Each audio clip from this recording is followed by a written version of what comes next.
All right. So I was asked to talk about the VO2max. I know everybody's interested in VO2max. Your Garmin, your other watches, they always say, oh, your VO2max at the finish of your run is whatever, right? 20, 30, 40, 50, 60, whatever it is. So it's a good number to know. And the reason why is because it tells you what your fitness level is when it comes to consuming oxygen for your body. The only thing is that the VO2 max is kind of a number that just give you kind of like a baseline where you can't quite use it if you don't understand how to use it. And what I mean by that is that when your watch or somebody says, hey, my VO2 max is 40, it's like, great, right? It's like, what does that mean? It's like, well, the higher number means you got a better value, right? It's like, okay, great. But how can you use that? That's the biggest question. How can you use the VO2 max to benefit you when you train? So I know we do got some sponsors that help us out and stuff. If you do the VO2 max with them, they'll hook you up to a mask. They'll hook you up to blood pressure. Sometimes they'll even put an IV line into you. And what they're doing, they're measuring all kinds of stuff, okay? They're having you run at an easy run, medium run, and they force you all the way up to the max. And that's how they get your VO2 max. And that VO2 max is your true VO2 max. However, it takes time. It takes invasive procedures like getting IV line. They'll also draw blood to test like your lactic acids too. And that's great. But again, it takes time and money. That's the biggest thing. If you are able to do it, I would say go for it because you're gonna get good information and they can give you like your pace of what you can do for easy, moderate tempos and speed and stuff like that. But if you don't have the ability to go to one of the clinics or one of our sponsors that does those type of things, then there's alternatives to do the VO2 max. Like I said, your watch can do it, okay? Other ways you can do it, you can do like the 1 mile test, the 1.5 mile test, and get what they call a predicted VO2 max, which is still good to use because you can still use that as kind of like your baseline, what your VO2 max is, and then as you progress through the season, you just retest yourself, and then you'll get another calculation. If it's going up, then your training is good, right? If it's going down, well, usually it doesn't happen, but it could be a number of things. It could mean that you're overtraining, it could mean that you're sick, or it's just a bad day, right? The thing about it, okay, so let's get a little bit more into detail about VO2 max. I'm not gonna go too detailed now. It's just to understand what VO2 max is. So VO2 max is basically the volume of oxygen that your body can consume per kilogram, basically your weight, per minute, all right? So when you get that number, it means you can intake oxygen and use 20 milliliters of oxygen per minute per kilo. 40 milliliters, 60 milliliters. So that's basically what it means, okay? If you compare two people, right? Let's go with two guys.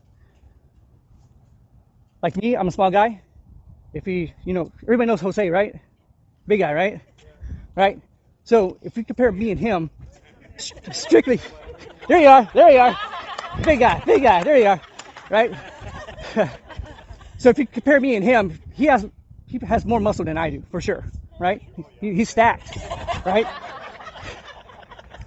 So if you just base it strictly off of body mass, he will have a higher VO2 max than me, okay? Because he has more muscle than me, his body is able to use more oxygen than I am just based off size, okay? If we look at a male and a female, kind of the same thing. Females tend to have less muscle mass than a male. So you expect a female to have a lower VO2 max than a male does, okay? That's one part of the equation, okay? How much muscle mass do you have? The other one is your blood, right? So males will have higher concentration of blood, so they're able to absorb more oxygen and utilize it when it gets taken to the muscle. Females, in general, have a lower amount of red blood cells, so they can't consume as much oxygen. They're limited because of just genetics, okay? The other thing is that if you've been training for a while, your muscles actually start developing more blood flows, more pathways to the muscles. So that's another way that your VO2 max can be affected, okay? Somebody who hasn't trained very much, there's not many what we call capillaries, like little branches from your big arteries and stuff to the muscles. that feeds your muscle with the oxygen. So if you haven't trained very much, then you're not going to have as much.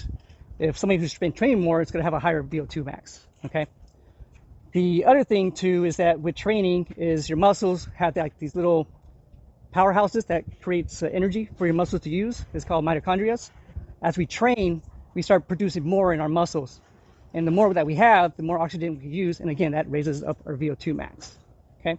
So that's basically what VO2 max is and how it's determined. Basic genetics, training, adaptations from training, number of things like that.